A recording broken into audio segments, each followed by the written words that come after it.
Got a tight window for recruiting here. Got to jump on the flight. All right. Kenny, what was your view of what happened there when Montrose got tossed? You know, it was a heated basketball game. You know, a lot of chippiness going on early. I saw Montrez get tripped, fall to the ground. I think he was trying to get up. He felt kind of trapped, confined, trying to stand up. And, you know, as he was extending his arm to try to get his balance, you know, I guess, you know, whatever happened, they called a flagrant 2 foul, and he had to sit out the rest of the game. What was the message to Montrez after that? Well, anytime, you know, we always talk about keeping a level head, you know, no matter what the environment may be. And, you know, Montrez owned up to his part in the mistake, and that's what happens. And, you know, everyday life as well as in basketball, people make mistakes. But in his mind, he was trying to protect himself so that he could stand up properly. You know, he owned up to it. And, you know, we had to rally around it and get used to playing without him. You know, basketball is a game of adverse situations, and that was an adverse situation that we had to overcome. Hopefully it prepares us for a situation later in the year, for foul trouble or, you know, God forbid someone turn an ankle or whatever else. We learn how to play and rally through any type of adversity that we'll face. Who stepped up most? You know, it was a collective effort. I mean, obviously with when you look at the stat line, you see Terry Rozier finishes with 32 points, but Honest Mahmoud came in and played 23 big minutes. I think he was 6 points, 5 rebounds, 3 blocks. Anton Gill had a big shot for us down the stretch there. You know, the guys, just the communication level picked up, and that's what you're most proud of as a coach. You go through adversity, you hit a wall, you have to battle for something, and the communication level picked up as opposed to the guys falling apart. They grew closer together.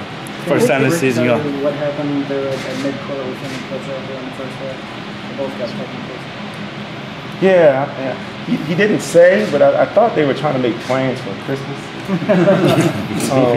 You know, but obviously Coach had to go away to recruit, so he didn't have time to talk to him after the game. But I think that's pretty much any reason it was so chippy though? I mean, they're a good basketball team. We prepared for this game. No, but it was so chippy. Yeah, that's what I mean.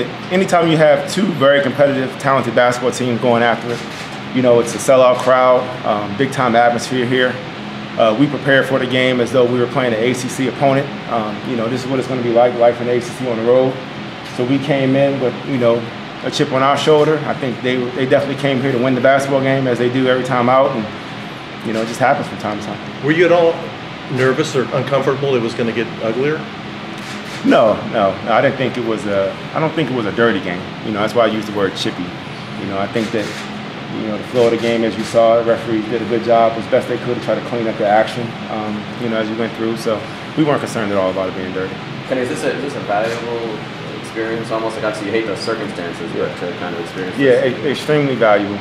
You know, that's what kind of first thing we talked about, you know, having to deal with the adversity. And this adversity was not having Montrez Harrell, which we believe is the best player in college basketball, on the court for an extended period of time. I guess it was, about 21 minutes, 22 minutes. So, you know, having to deal with that and having to play guys in different positions and for extended minutes, being able to play through fatigue. So it was very valuable. Will he have to sit out the next game, or can he come in? You know, I talked to Kenny, and right now, I think they said it was a flagrant 2. So with that, there's no penalty for the following game. As you mentioned, 32 points from Terry. What's your thoughts on what you see yourself in that down? Well, I know we needed every one of them. Yeah. So, you know, Terry is the type of young man who works extremely hard. You know, he's diligent in how he prepares for each game, understanding the scouting reports. He obviously did a great job. I mean, we shot 26 for 30 as a team from the foul line today. And I believe he was 11 of 13. You know, he's been preparing himself for moments like this. You know, this isn't the first time that he's stepped up at the end of games in situations where we've needed him this year. You know, so you can see his maturity coming each and every day. At what point it seemed Coach Pitino had worked with, and can you maybe tell us what was said there? No, I don't recollect that situation. Anything else for Kenny? Great. Guys, if y'all want to hang here.